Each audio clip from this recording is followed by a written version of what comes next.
Texas A&M, I thought their defense was extremely physical. We knew it going in. We thought that that was the best part of their football team, and they certainly showed it tonight. I thought our kids played extremely hard. Had too many penalties in the second half that came back to haunt us. Took the lead there in the fourth, and they ended up going down the field and scoring on us. We helped them with penalties, which is we can't do, but very disappointing to lose tonight, because it certainly felt like we had our chances to win, and felt like that the entire game, but we never could get anything consistently going offensively. You know, it was all something big or a fake punt or whatever, but it was not a lot of consistency there, and couldn't protect again. Kind of same old story this week. So Texas A&M did a good job, and congratulations to them. Please raise your hand to ask a question, and we'll get a mic to you. Front row on the end first, and then right next to him. Here. Yeah, Coach, you talked about the pressure, and obviously that played a big role in the 3 turnovers and stuff. What were they doing, and why was it so difficult? I know they're talented. I don't think, you know, in protection game, it's got to be 1-on-1, then 2-on-2, then 5-on-5, then 6-on-6, you know, and you kind of progress that way in teaching your protections. Early in the game, we were getting, a bunch of the game we were getting beat on the, you know, was getting beat 1-on-1. And then what happens, you start getting that way. They really didn't do anything different. They did bring a boundary smoke forward to a side, which they didn't cross face in an empty protection. But other than that, not a lot of things that were different. So it wasn't like we were turning them loose. It was just we were having a difficult time of blocking them. And then what happens, especially if you start the game like that, then the quarterback gets happy feet and sometimes validated and sometimes probably not. Maybe try to get the ball out of his hand faster, but they were really good. And I thought tonight that they were probably as good as I thought they were coming in. I was hoping they might not be that way, and that we'd play a little bit better. Looked like coming out of halftime, you were maybe trying to move Taylor a little bit and throw some quick stuff. Yeah. What was the discussion at halftime, talking about trying to beat some of that stuff? Yeah, trying to get the ball outside either with him, and of course Bobby ran a little truck play with him as well. They slanted to that side. We got beat on a couple of down blocks out there, and we lost 5 yards on that particular play. But we were just trying to move the pocket a little bit, and hopefully he could get on the edge and have a run pass option. We also thought that was the way to go in the run game, so we tossed the ball out there a little bit with a little bit of truck down and pull with a toss that we did with Braylon. Just seemed like tonight we had guys coming in and out, and you know, seemed like I talked to Dave more than what I have normally on guys cramping or getting hurt. So it was a very physical game, but that's what we tried to do. Was going to try to move the pocket a little bit more, and I thought it helped us. Then when you get into, you know, the 2-minute and things like that, you know, it's hard to move the pocket and throw the ball a long way down the field. Yeah, Sam, I had a couple, kind of follow up on Taylor. You said, you know, like earlier this week, you need to give him some help. But how tough a situation is he in? Because it seems like he's running, you know, for his life a lot. Well, I think he's in a tough situation, you know, I do. But it's our job to try to find out how we can score points and make yards with him.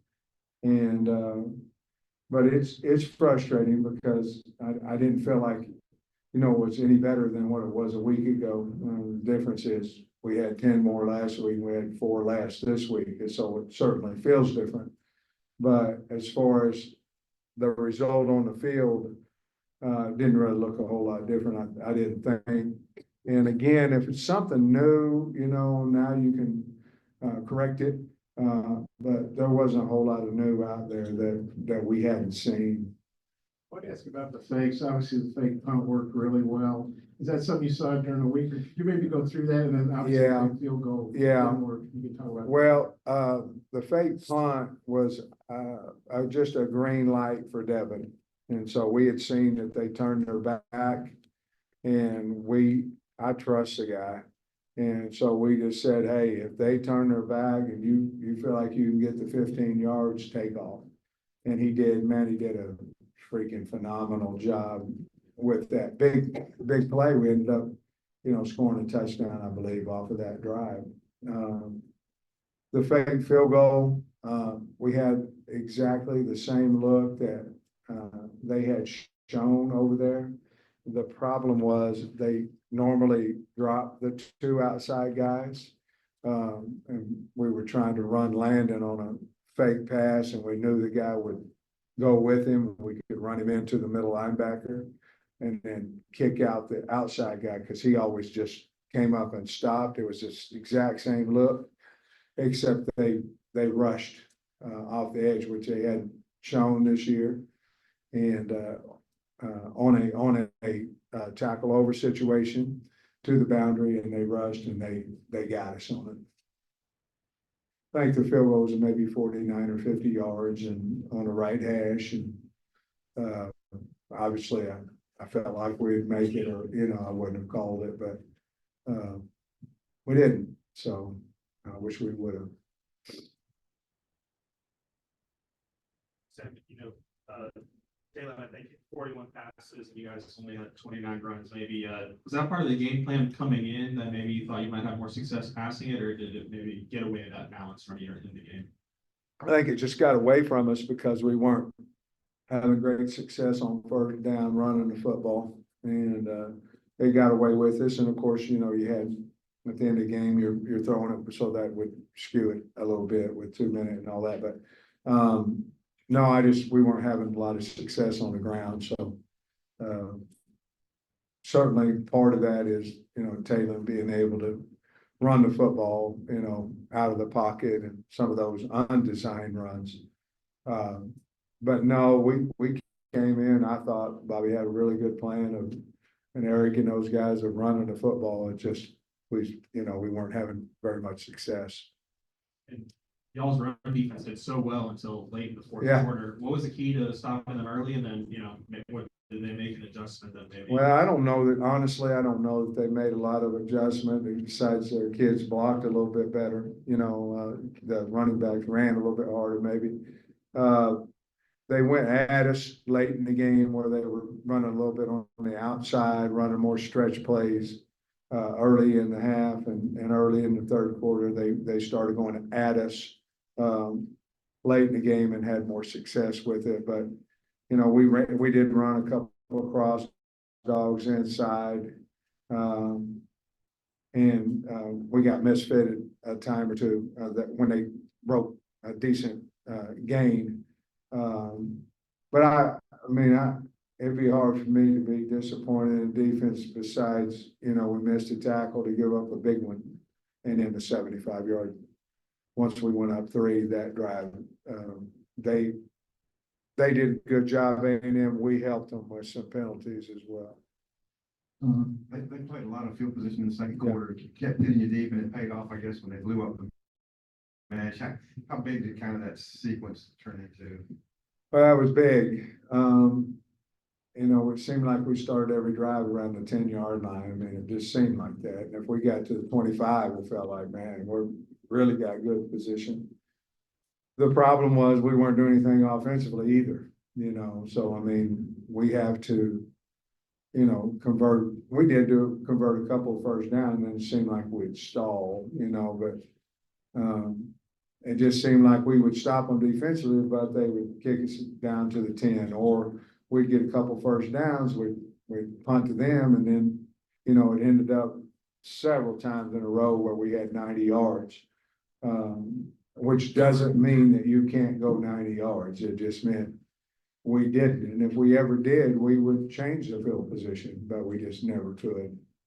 The series down here ended up pretty lopsided in Yeah. your favor. You happen to be going to campus next year. Yeah, I mean, I think we were 9-1 and 9 in that stretch. And for the most part, I think most of them were about like today, but, and with the same result. That's what's really, really frustrating because, they found a way to win and we didn't, because I don't know that they're gonna sit over there and be extremely happy with, I'm not talking for coach, with their offensive perform, you know what I mean, and maybe they are, but, they found a way to win and we didn't, so but that's happened a few times here, and it's just really disappointing for the kids. Sam, a couple of guys that you said you wanted to get the ball to more were Tisla and Has. Tisla, what did you think of his performance today? And Man. then did Has get banged up there? He did, I mean, he came in the game with a back. We felt like he could get through the game. Obviously could not. Tesla, I love Tesla. Well, I love them all, but Tesla's just one of the heartbeats of the program. Never says anything if he's not getting balls and all that, but very, very valuable. Just a great kid. And I thought he played an excellent game, not only catching the ball, but blocking on the perimeter as well. And then on the Texas A&M's go-ahead drive, I think you had most of your backups along the defensive line. In hindsight, do you wish you maybe had the starters in there for that critical drive, or is there Well, some rotation? Well, we felt like the fresh guys were gonna play better. I'll have to look at the tape to see, exactly how those guys played, or if we didn't fit at linebacker, or the safeties didn't fit. But in hindsight, I wish we'd stopped them, and we obviously felt like the guys we had in the game were capable of doing it. There were a couple snap issues in the first half, and it seemed like it calmed down in the second half. Just what you see maybe from, Addison's performance today? I just think that he took some off the snap, most time it's when he goes to his left, but, yeah, he had the one down there on the far end zone, on our end zone, that I can remember. I don't know about the other one, but the one was definitely wide, and I talked to him and Eric talked to him, and there's one too many we gotta get fixed. He's trying awful hard. He's a good kid, but we gotta have consistency there. Coach, the last time we talked about some of the tackling issues, there was some talk about having practiced, a lot of guys weren't green, so it's hard to be physical. Do you feel like that's still something that's contributing to some of the tackling problems, or what would you credit that with? Oh, I don't think we had a whole lot of tackling problems, to be honest with you. I think we tackled pretty good today. Now, we had one out there on the edge, and the guy goes however far he went. But I mean, guys are gonna miss tackles. I felt like, to answer your question, I felt like we've done better the last 2 weeks than we certainly did against UAB, and I believe we'll continue to do that. I like the kids. I like their effort. I like how they're getting coached. You want to get a guy on the ground every single time, and I understand and respect your question, but I do think we're headed the right direction in our tackling. Then we saw Landon Jackson break through for a couple sacks for the first time. Just how good was that to see? What was Oh, man. for him? Yeah, that was good. I think it probably felt good for him, as a guy blocking him was a good player as well. And so I was proud of him, happy for him, and it helped the team. Sam, their quarterback Reed, kind of followed his MO. He didn't turn the ball over. What you think of him, and the fact, I guess 3-0 turnovers was probably the biggest thing of the game. You look at him and have a lot of respect for him and his family. Obviously, we recruited him as well, but he organized when they went down and beat Florida. handed the ball off, made a few throws, and then he did a little bit more last week. Did a little bit more to win the game today. I think their offensive line is pretty good, especially even though we gave them probably a little bit more trouble than others have. But he managed the game. Seems like he's got ice in his veins, for a young kid like that. So I thought he did a really good job for him. That's what I hear about. Sam, you guys have been traveling all over the place, finally get to be at home for a while, but you got all these Tennessee coming in, all these other ranked teams. How do you feel about finally gonna get home, but man, pretty brutal schedule? Yeah, excited though. I mean, excited to play University of Tennessee at home. Like you said, we've been, I think, 4 out of 5 on the road, and it'll be home. It'll be nice to get back home. We've got a good football team. We just didn't score as many. We got to figure out. We got to continue to work on how to win these games, and